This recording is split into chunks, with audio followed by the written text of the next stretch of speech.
আসসালামু আলাইকুম বন্ধুরা, মাসুফা কিচেন উইথ ভিলেজপুর তরফ থেকে সবাইকে সালাম জানাচ্ছি। তোমরা কেমন আছো বন্ধুরা? আশা করি ভালোই আছো, আমিও ভালো আছি। আজকে দেখো আম কিভাবে সংরক্ষণ করে রাখতে পারবা সারা বছরের জন্য আমার সিজনে, সেই টিপসটাই তোমাদের সাথে ফলো করলাম। তোমরা সবাই দেখতে থাকো বন্ধুরা। এই দেখো এখানে আমি দুটো আম নিয়েছি, এটা ছোট আমও আছে, ওটা জাস্ট এমনি আমি এমনি খাইবো, তার জন্য ওটাও ধুয়ে নিচ্ছি একসঙ্গেই। এই দেখো বড় বড় দুটো আম, আমি এটা তোমাদেরকে দেখাই দিচ্ছি কিভাবে সংরক্ষণ করলে ভালো হয়।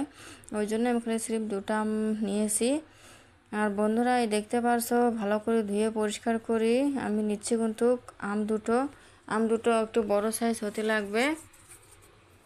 আর যারা আমার চ্যানেলে নতুন আছো প্লিজ সাবস্ক্রাইব করে আমার পাশে থেকো আর ভিডিও ফুল ওয়াচ করো। আর বন্ধুরা প্লিজ সবাই লাইক কমেন্ট প্লিজ সবাই করো। এই যে আমগুলো দেখো আমি ভালো করে পরিষ্কার করে ধুয়ে নিয়েছি। এখন এই আমগুলো ভালো একটা সুতি কাপড়, পাতলা পরিষ্কার কাপড় দিয়ে ভালো করে মুছে নিচ্ছি। এগুলো একটু যেন জল না লাগে থাকে, আমের গায়ে জলটা যেন না লাগে থাকে, ওইভাবে ভালো করে আমি মুছে নিচ্ছি আমগুলো পাতলা সুতি কাপড় দিয়ে। এইভাবে আমগুলো ভালো করে সবগুলো আম, বন্ধুরা আমি দুটো নিয়েছি, তোমরা যে কয়টা আম নেবে এইভাবে ভালো করে মুছে নিবা। এই যে ভালো করে ধুয়ে পরিষ্কার করে নিয়েছি, এই দেখো সুতি কাপড় দিয়ে মুছলে টপ করে ভালো হয় মোছা। আর আমগুলো এখন আমি এই যে কেটে নিব, এখানে বটি নিয়েছি, তোমরা দেখতে পারছো আমগুলো আমি কি সাইজ মতন কাটি ওই সাইজ মতনে কেটে নেবা বন্ধুরা। এই যে আম যেন একটু বড় সাইজ হয় আটিয়ালা, তাহলে ভালো হয়। এই যে আমগুলো একদম আমি একদম চিকন চিকনও করি নাই, একদম মোটা মোটা করে নাই, মিডিয়াম সাইজ করে করে আমি পিস পিস করে নিচ্ছি। তোমরা দেখতেই পারছো বন্ধুরা আমি কিভাবে আমগুলো পিস পিস করে নিচ্ছি। এই যে বেশি পাতলাও না বেশি মোটাও না, খুব সুন্দর করে করে আমি পিস পিস করে নিচ্ছি, তোমরা দেখতে পারছো। এইভাবে তোমরা পিস পিস করে নিবা বন্ধুরা। এই আমগুলো এইভাবে রেখে দিলে সারা বছরের জন্য রাখা যায় সংরক্ষণ করে, খুব সুন্দর একটা আইডিয়া।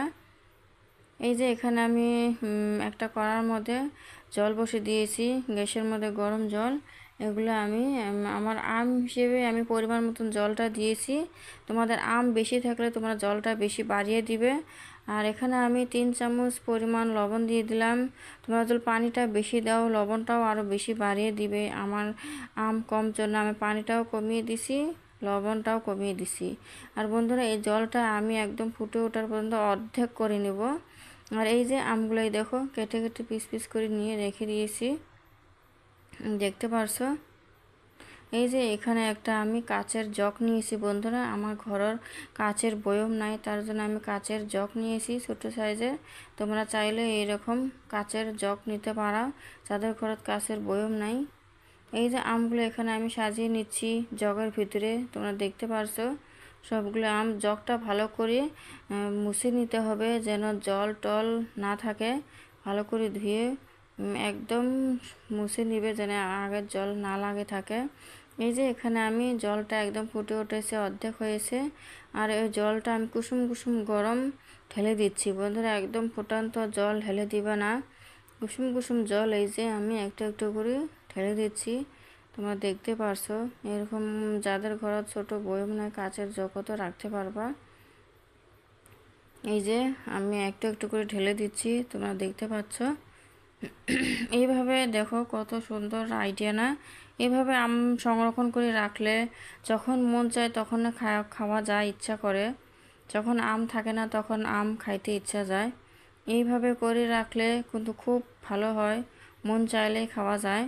এই যে আমি ঢেকে দিলাম ঢাকনা দিয়ে ঢেকে দিয়ে যেন হাওয়া ঢুকে, তার জন্য আমি এই যে একটা প্লাস্টিক নিয়ে তার জন্য আমি এখানে একটা রবার দিয়ে এই যে দিয়েছি, রবার দিয়ে খুব সুন্দর করে আমি বেঁধে দিয়েছি যেন হাওয়া কিছু না ঢুকে। বয়ম থাকলে মুখেরটা ভালো করে মারলে হলো হয়।